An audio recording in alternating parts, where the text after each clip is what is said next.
الحمد للہ رب العالمین والصلاة والسلام علی سید المرسلین اما بعد فاعوذ باللہ من الشیطان الرجیم بسم اللہ الرحمن الرحیم الصلاة والسلام علیک یا رسول اللہ وعلی آلک واصحابک یا حبیب اللہ الصلاة والسلام علیک یا نبی اللہ وعلی آلک واصحابک یا نور اللہ۔ پیچھے پیچھے اسلامی بھائیوں اور مدنی چینل کے ناظرین، آج سلسلہ نغمات رضا میں ایک بڑا ہی شاندار کلام لے کر حاضر ہوئے ہیں۔ اگر اس کلام کو اعلیٰ حضرت کے مشہور ترین کلاموں میں سے کہا جائے تو یہ بے جا نہ ہوگا۔ شاید اعلیٰ حضرت کے چاہنے والے جتنے بھی دنیا بھر میں ہیں اس کلام کو کئی بار انہوں نے سنا ہوگا اور کئی اشعار انہیں زبانی بھی یاد ہوں گے۔ وہ کون سا کلام ہے؟ کلام ہے واہ کیا جود و کرم ہے شہ بطحا تیرا، نہیں سنتا ہی نہیں مانگنے والا تیرا۔ آئیے آج اس مبارک کلام کو سننے جا رہے ہیں۔ نبی پاک علیہ الصلوۃ والسلام کی شان کو بڑے نرالے، بڑے انوکھے اور بڑے پیارے انداز میں میرے امام نے بیان کیا ہے۔ سنتے جائیے، عشق رسول کو بڑھاتے جائیے۔ پہلا شعر، واہ کیا جود و کرم ہے شہ بطحا تیرا، نہیں سنتا ہی نہیں مانگنے والا تیرا۔ سبحان اللہ۔ پہلے کچھ مشکل الفاظ کے معنی سمجھ لیں۔ یہاں جو واہ ہے یہ کلمہ تحسین کے لیے ہے، تعجب کے لیے ہے کہ کیا بات ہے۔ اچھا، اور اسی طرح یہاں جود و کرم سے مراد سخاوت اور مہربانی ہے۔ شاہ، یہ لفظ شاہ کا مخفف ہے، یعنی شہ بطحا، بطحا کہتے ہیں مکہ مکرمہ کو، اور شاہ یہ مخفف ہے بمعنی بادشاہ کے، یعنی یہ مضاف ہے اور بطحا مضاف الیہ، یعنی مکہ پاک کے بادشاہ، مکہ پاک کے شاہ۔ سبحان اللہ۔ اب اس میں بہت خوبصورت بات یہ ہے کہ یہاں دوسرے مصرے میں 2 بار لفظ نہیں آیا ہے۔ پہلا نہیں جو ہے وہ بمعنی لا ہے، یعنی انکار کے لیے ہے، یعنی جو بھی سائل آپ کے پاس آیا اس نے آپ کی زبان سے لا یعنی نہیں ہے، یہ کبھی سنا ہی نہیں۔ سبحان اللہ۔ یہ شعر قرآنی آیت وَأَمَّا السَّائِلَ فَلَا تَنْهَرْ، سبحان اللہ، اور سائل کو نہ جھڑکیے۔ اور حدیث نبوی جو حضرت عائشہ صدیقہ رضی اللہ تعالیٰ عنہ سے مروی ہے کہ اس کی طرف اشارہ کر رہا ہے۔ کتنی خوبصورت حدیث ہے کہ نبی پاک علیہ الصلوۃ والسلام، بی بی عائشہ راویہ ہیں کہ پیارے آقا علیہ الصلوۃ والسلام تمام لوگوں سے زیادہ سخی تھے۔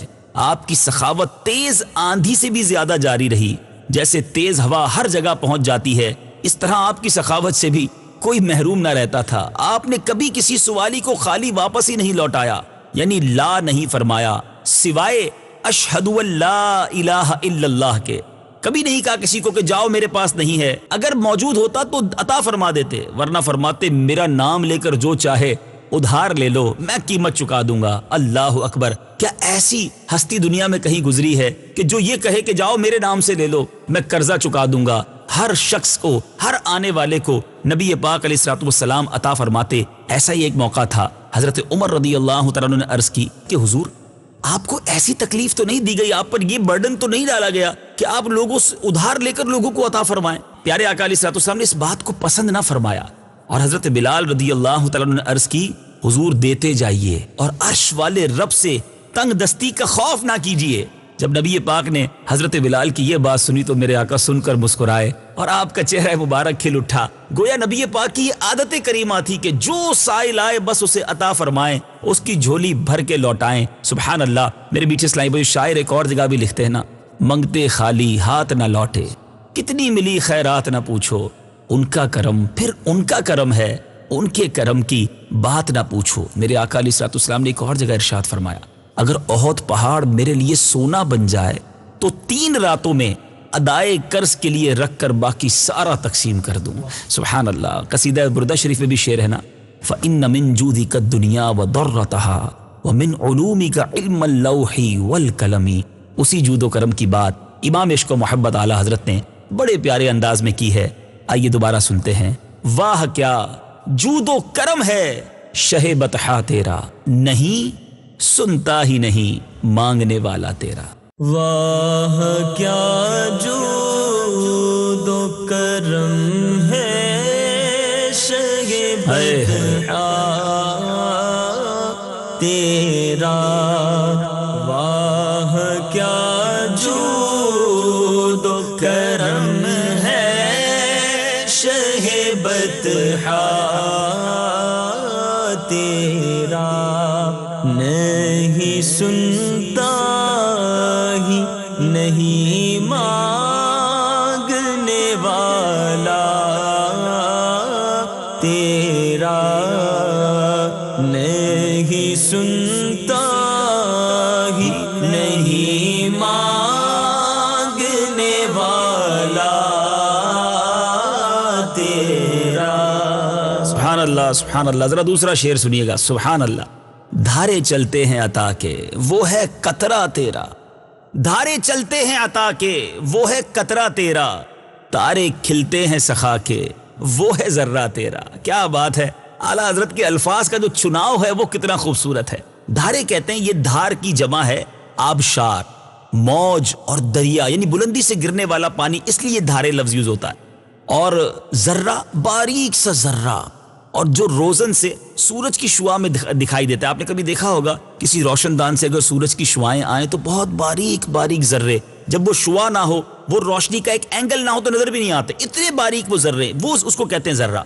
اچھا، اب یہاں پر اس کا مراد کیا ہے کہ یعنی آپ کی سخاوت کے آبشار جو دھارے ہیں نا، اس موجزن دریا کی طرح ہیں، آبشاروں کے موجزن دریا کی طرح ہیں، اور آپ کا عطا کیا ہوا ایک ذرہ وہ چمک میں گویا سخاوت کے آسمان کا ستارہ ہے۔ اللہ، یہ سورہ کوثر کی ایک جیتی جاگتی تشریح ہے، جس کو دوسری جگہ اعلیٰ حضرت امام اہل سنت نے کچھ اس طرح بیان فرمایا، ان کے ہاتھ میں ہر کنجی ہے، مالک کل کہلاتے یہ ہیں، انا اعطینا کل کوثر، ساری کثرت پاتے یہ ہیں، رب ہے موتی، یہ ہے قاسم، رزق اس کا ہے، کھلاتے یہ ہیں۔ کیا بات ہے میرے آقا کی عطاؤں کی، کیا خوبصورت بات ہے۔ ذرا دوبارہ سنیے اور ایمان تازہ کیجئے۔ دھارے چلتے ہیں عطا کے وہ ہے قطرہ تیرا، تارے کھلتے ہیں سخا کے وہ ہے ذرہ تیرا۔ دھارے چلتے ہیں عطا کے وہ ہے قطرہ تیرا۔ واہ واہ واہ، سبحان اللہ۔ دھارے چلتے ہیں عطا کے وہ ہے قطرہ تیرا، تارے کھلتے ہیں سخا کے وہ ہے ذرہ تیرا، تارے کھلتے ہیں سخا کے وہ ہے ذرہ تیرا۔ سبحان اللہ سبحان اللہ۔ ذرا اگلا شعر سنیے گا، اعلیٰ حضرت لکھتے ہیں، فیض ہے یا شہ تسنیم نرالا تیرا، فیض ہے یا شہ تسنیم نرالا تیرا، آپ پیاسوں کے تجسس میں ہے دریا تیرا۔ سبحان اللہ۔ تسنیم یہ جنت کی نہر ہے جس کا ذکر قرآن مجید میں بھی آیا۔ نرالا سے مراد انوکھا، اور تجسس یعنی تلاش۔ دنیا کا دستور ہے میٹھے اسلامی بھائیوں، پیاسا نہر کی کنویں کی تلاش میں جاتا ہے، مگر اعلیٰ حضرت یہاں لکھتے ہیں کہ یا رسول اللہ صلی اللہ تعالیٰ علیہ وسلم، آپ جنت کی نہر تسنیم کے مالک ہیں۔ تسنیم کا پہلے کچھ تذکرہ کر لیتے ہیں۔ اعلیٰ حضرت ایک ہی بات میں کیا کچھ کہہ جاتے ہیں، یاد رہے قرآن پاک میں اس تسنیم جو نہر ہے اس کا تذکرہ کس طرح آیا، آئیے سنتے ہیں۔ بسم اللہ الرحمن الرحیم، ومزاجہ من تسنیم، عینا یشرب بها المقربون۔ سبحان اللہ سبحان اللہ۔ ترجمہ تو سنیے، اور اس کی ملونی تسنیم سے ہے، یہ وہ چشمہ ہے جس سے مقربان بارگاہ پیتے ہیں۔ آئے ہائے، اللہ سے دعا کرتے ہیں اس مبارک نہر سے ہمیں بھی پینا نصیب فرمائے۔ حدیث پاک میں ہے کہ تسنیم جنت کی ایک نہر ہے جس کی لمبائی 1 مہینے کا فاصلہ ہے، اس کا پانی دودھ سے زیادہ سفید اور شہد سے زیادہ میٹھا ہے، برف سے زیادہ ٹھنڈا اور مشک سے زیادہ خوشبودار ہے۔ اس کے کناروں پر آسمان کے ستاروں سے زیادہ کٹورے رکھے ہوئے ہیں جو ستاروں ہی کی طرح چمکدار ہیں۔ جو شخص اس نہر سے ایک بار پی لے گا اس کو کبھی پیاس نہ لگے گی، اور اس کا جام اس کو نصیب ہوگا جو صحابہ اکرام علیہم الرضوان اور بالخصوص خلفائے راشدین سے محبت رکھنے والا ہوگا۔ اللہ ہم سب کو اس نہر سے جام نصیب فرمائے۔ اب ذرا اس شعر کا اب مطلب سمجھیں گے تو مزید ایمان تازہ ہوگا۔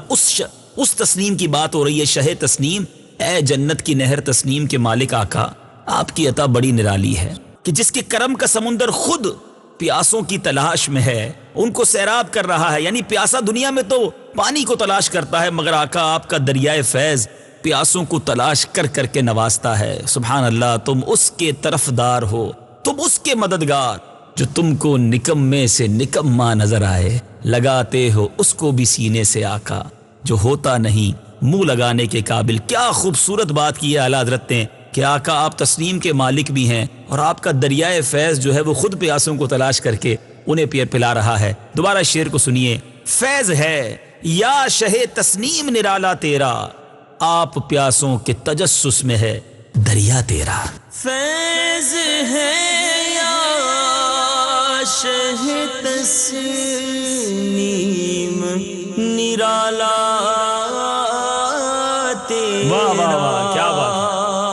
فیض ہے یا شہ تسنیم نرالا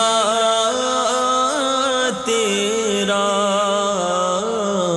آپ پیاسوں کے تجسس میں دریا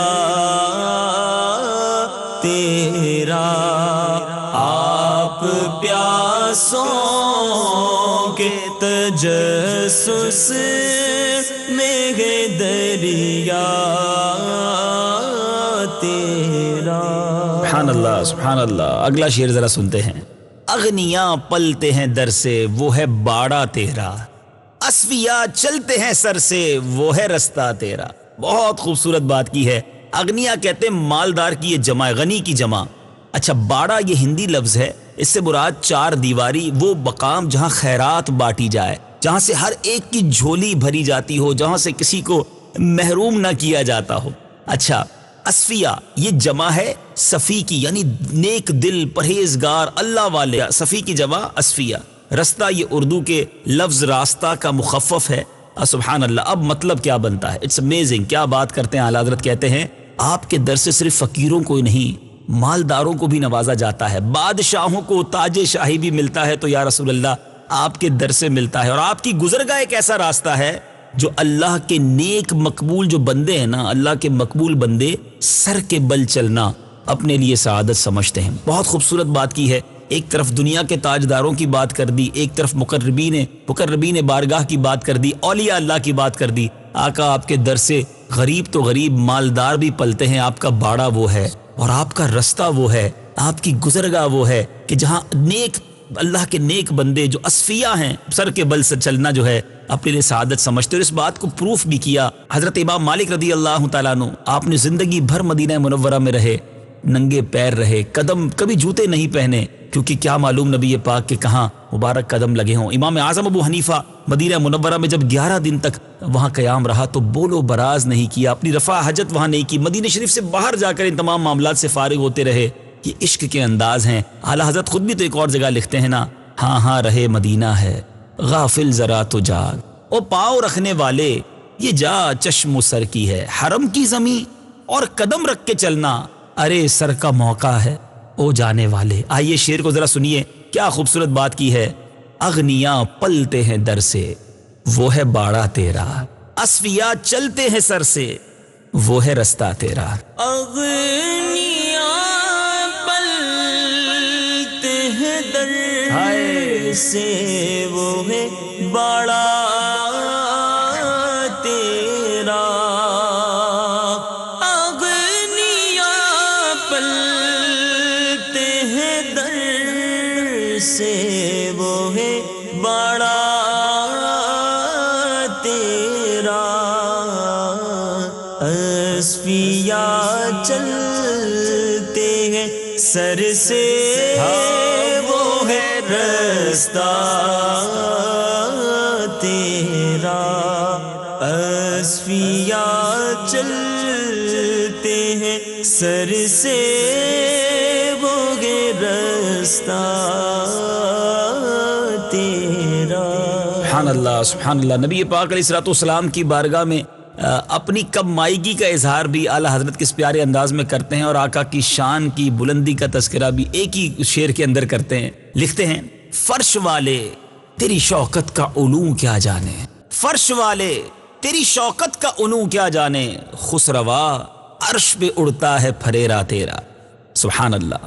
فرش والے سے مراد زمین والے، شوکت یہاں روب و دبدبا اس سے مراد ہے، علو بمعنی بلندی، اچھا، خسروا یہاں عظمت و شوکت اس سے مراد ہے، اور یہاں خسرو جو ایک بادشاہ کا نام بھی ہے، اگرچہ یہاں مطلقاً بادشاہ کے لیے بولا گیا ہے، یعنی کسی بھی بادشاہ کے لیے کہا جا سکتا ہے، لیکن الف ندا کا لگایا گیا خسروا، اس سے مراد بنتا ہے کہ اے خدا کی خدائی کے بادشاہ، اور پھریرا سے مراد جھنڈا، علم، یعنی شوکت و بلندی کا جو جھنڈا ہے۔ سبحان اللہ۔ اب ذرا سمجھیے اس شعر کا معنی، دیکھتے ہیں یا رسول اللہ صلی اللہ تعالی علیہ وسلم، آپ کی عظمت کے جھنڈے تو عرش پر لہرا رہے ہیں، ان فرش والوں کو کیا پتا کہ آپ کی عظمت و شان کیا ہے، آپ کا مقام کتنا بلند ہے۔ قرآنی آیت ہے نا، وَرَفَعْنَا لَكَ ذِكْرَكَ، سبحان اللہ، ہم نے آپ کی خاطر آپ کے ذکر کو بلند فرما دیا۔ سبحان اللہ۔ رب جب آپ کے ذکر کو بلند فرما رہا ہے تو آپ کا مرتبہ تو کیا عالی شان ہے۔ حدیث قدسی ہے، رب ارشاد فرماتا ہے، جہاں اور جب میرا ذکر ہوگا، اے محبوب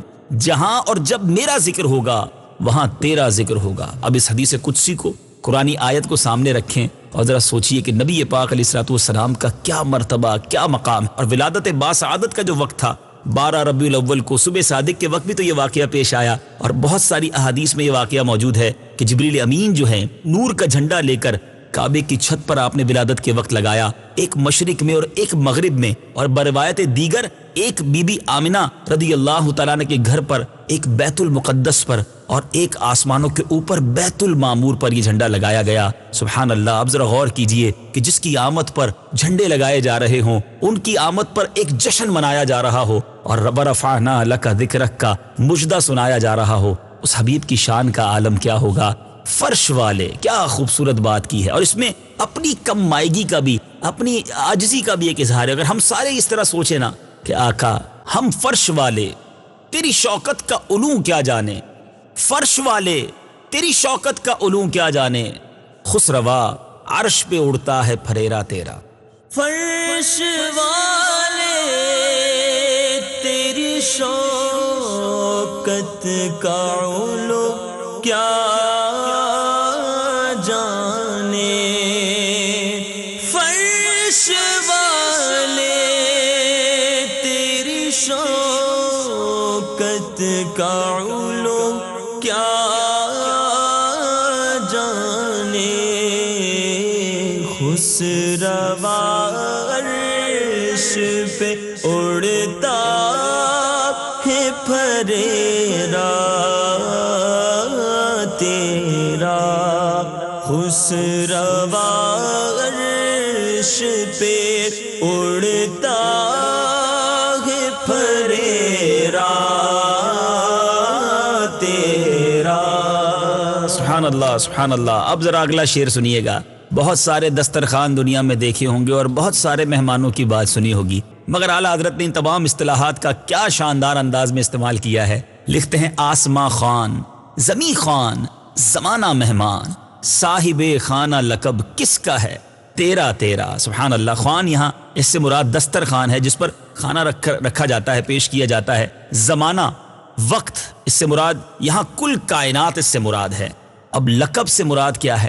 یہ یعنی کسی کا اگر کوئی ٹائٹل ہو، کوئی وصفی نام ہو، اور صاحب خانہ یعنی میزبان۔ کیا خوبصورت بات کی ہے یا رسول اللہ صلی اللہ تعالی علیہ وسلم۔ یہ آسمان اور یہ زمین آپ کے دسترخوان ہیں جن پر سارے جہانوں کو باعزت روزی مل رہی ہے، اور میزبان کوئی اور نہیں، آپ کی ذات بابرکت ہے۔ گویا کائنات کو جو کچھ مل رہا ہے آپ ہی کے دستے کرم سے مل رہا ہے۔ اپنے ایک اور کلام میں اعلیٰ حضرت اسی طرح کی بات لکھتے ہیں نا، لا و رب العرش جس کو جو ملا ان سے ملا، بٹتی ہے کونین میں نعمت رسول اللہ کی۔ اور اللہ تبارک و تعالیٰ نے قرآن میں ارشاد فرمایا، میرا رسول جو کچھ بھی تمہیں دے لے لیا کرو۔ نبی پاک علیہ الصلوۃ والسلام ہی کے دربار سے کسی کو جنت مل رہی ہے، کسی کو ایمان، کسی کو ہدایت۔ حضرت قتادہ رضی اللہ تعالیٰ عنہ کو آنکھ، اور حضرت ربیعہ رضی اللہ تعالیٰ عنہ کو جنت بھی، اور پھر جنت میں نبی پاک علیہ الصلوۃ والسلام کا قرب بھی۔ آپ نے فرمایا، مجھے سارے زمینوں کے خزانوں کی چابیاں دے دی گئی ہیں، مجھے دیتا اللہ ہی ہے مگر تقسیم میں فرماتا ہوں۔ نیز فرمایا، اگر میں چاہوں تو پہاڑ سونا بن کر میرے ساتھ چلیں۔ اے میرے بیٹے اسلامی بھائیوں، نبی پاک علیہ الصلوۃ والسلام اللہ عز و جل کے نائب اعظم اور خلیفہ اکبر ہیں۔ سبحان اللہ۔ تو یہ سارا زمانہ جو خیرات کھا رہا ہے، پنجابی شاعر لکھتے ہیں نا، کیا بات مدینے دی، ساری دنیا خاندی ہے خیرات مدینے دی۔ آئیے ذرا اس شعر کو سنیے اور نبی پاک کی نعمتیں، پیارے آقا جو رب کی نعمتیں تقسیم فرما رہے ہیں، اس تقسیم کو ذہن میں رکھ کے ذرا سنیے۔ آسماں خان، زمیں خان، زمانہ مہمان، صاحب خانہ لقب کس کا ہے؟ تیرا تیرا۔ آسماں خان، زمین خان، زمانہ مہمان۔ آسماں خان، زمین خان، زمانہ مہمان، صاحب خانہ لقب کس کا ہے تیرا تیرا؟ صاحب خانہ لقب کس کا ہے تیرا تیرا؟ سبحان اللہ، سبحان اللہ۔ میٹھے میٹھے اسلامی بھائیوں، اب جو شعر ہے اس کو اس کلام کی جان کہا جائے تو غلط نہ ہوگا۔ کیا شاندار اور خوبصورت بات اعلی حضرت نے لکھی ہے۔ میں تو مالک ہی کہوں گا کہ ہو مالک کے حبیب۔ آقا میں تو مالک ہی کہوں گا کہ ہو مالک کے حبیب، یعنی محبوب و محب میں نہیں میرا تیرا۔ سبحان اللہ، یہ شعر فصاحت و بلاغت کی جان ہے۔ یاد رہے امام احمد رضا خان علیہ رحمت الرحمن کی قادر الکلامی پر بطریق اتم دال ہے۔ اس میں قرآن مجید والا اسلوب اپنایا گیا ہے۔ وہ اس طرح کہ ایک دعوے پر دلیل لائی گئی، پھر اس دلیل کو دعویٰ بنا کر آگے اس دعوے کی دلیل لائی گئی۔ امیزنگ! کیا لکھتے ہیں؟ جس طرح الحمدللہ دعویٰ ہے اور رب العالمین اس کی دلیل ہے، پھر یہ پورا جملہ دعویٰ ہے اور اس سے اگلا جملہ جو ہے وہ اس کی دلیل ہے۔ اسی طرح میں تو مالک ہی کہوں گا، یہ دعویٰ ہے، اور مالک کے حبیب اس کی دلیل ہے، پھر یہ پورا مصرع دعویٰ بنتا ہے اور اگلا مصرع اس کی دلیل بنتا ہے۔ اللہ غنی۔ اے میرے میٹھے اسلامی بھائیوں، اللہ تبارک و تعالیٰ قرآن میں ارشاد فرماتا ہے، کیا خوبصورت آیت ہے، ذرا اس آیت کی آئیے تلاوت بھی سنتے ہیں۔ ترجمہ کنز الایمان، جی ہاں کنز الایمان بھی تو میرے رضا کے قلم سے لکھا گیا ہے، وہ ترجمہ بھی سنتے ہیں۔ بسم اللہ الرحمن الرحیم۔ قل اللہم مالک الملک تؤتی الملک من تشاء وتنزع الملك ممن تشاء وتعز من تشاء وتذل من تشاء بيدك الخير إنك على كل شيء قدير۔ سبحان اللہ، سبحان اللہ۔ میٹھے میٹھے اسلامی بھائی، ذرا اس آیت کا ترجمہ سنیے۔ یوں عرض کر اے اللہ ملک کے مالک، تو جسے چاہے سلطنت دے اور جس سے چاہے سلطنت چھین لے، اور جسے چاہے عزت دے اور جسے چاہے ذلت دے، ساری بھلائی تیرے ہی ہاتھ ہے، بے شک تو سب کچھ کر سکتا ہے۔ سبحان اللہ۔ اے میرے میٹھے اسلامی بھائیوں، اس خوبصورت آیت اور اس کا ترجمہ آپ نے سنا۔ اب آئیے ذرا دوبارہ اس شعر کی طرف۔ کیا خوبصورت بات اعلیٰ حضرت لکھتے ہیں، جب پیارے آقا علیہ الصلوۃ والسلام نے فتح مکہ کے دن یا غزوہ خندق کے موقع پر اپنی امت کو ملک فارس اور شام ملنے کا وعدہ کیا تو منافقین اور یہود نے اس کو بڑا عجیب جانا۔ چنانچہ اللہ تبارک و تعالیٰ نے اس موقع پر یہ آیت نازل فرمائی، اور پھر حضرت عمر فاروق رضی اللہ تعالیٰ عنہ کے دور میں نبی پاک علیہ الصلوۃ والسلام کے غلاموں کی ان ملکوں پر حکومت ہوئی، اور تورات میں اللہ تعالیٰ نے جو غیب کی خبر دی تھی وہ پوری ہوئی، اور وہ یہ تھی کہ میرے حبیب کی حکومت شام میں بھی ہو گئی۔ سبحان اللہ۔ نبی پاک علیہ الصلوۃ والسلام ایک جگہ ارشاد فرماتے ہیں، مجھے سرخ و سفید یعنی ساری دنیا کا مالک بنا دیا گیا۔ ایک اور مقام پر ارشاد فرمایا، مجھے ہر شے یعنی ہر نعمت کے خزانے کی کنجیاں دی گئی ہیں۔ اے میرے میٹھے اسلامی بھائیوں، حبیب اللہ کا بابرکت جملہ خود نبی پاک علیہ الصلوۃ والسلام نے اپنے لیے ارشاد فرمایا۔ پیارے آقا علیہ الصلوۃ والسلام فرماتے ہیں کہ میں حبیب اللہ ہوں اور مجھے اس پر کوئی فخر نہیں ہے۔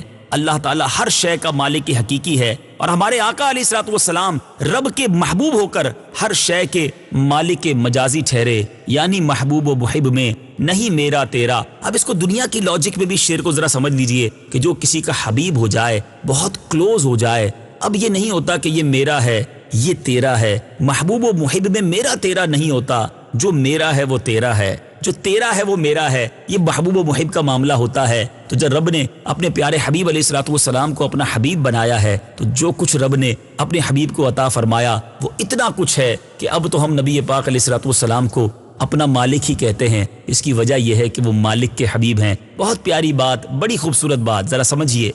اعلیٰ حضرت لکھتے ہیں میں تو مالک ہی کہوں گا کہ ہو مالک کے حبیب، یعنی محبوب و محب میں نہیں میرا تیرا۔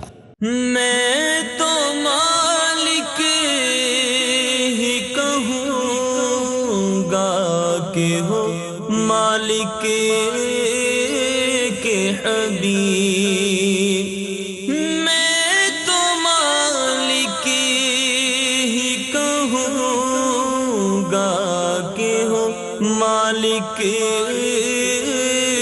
حبیب، یعنی محبوب محب میں نہیں میرا تیرا، یعنی محبوب محب میں نہیں میرا تیرا۔ سبحان اللہ، سبحان اللہ۔ میٹھے میٹھے اسلامی بھائیوں اور مدنی چینل کے ناظرین، خوبصورت کلام جاری ہے، ایک ایک شعر موتی کی مانند ہے، مگر سلسلے کا وقت اختتام پذیر ہو گیا ہے۔ اگلے سلسلے میں انشاءاللہ اس کلام کے بقیہ اشعار اور اس کلام کا مقطع بھی سنیں گے اور سمجھیں گے۔ سلسلہ نغمات رضا دیکھتے رہیے۔ اللہ کریم ہم سب کو عشق رضا کے صدقے نبی پاک علیہ الصلوۃ والسلام کا سچا عاشق بنائے، آمین، بجاہ النبی الامین صلی اللہ تعالی علیہ وسلم۔ صلو علی الحبیب صلی اللہ تعالی علی محمد صلی اللہ علیہ وسلم۔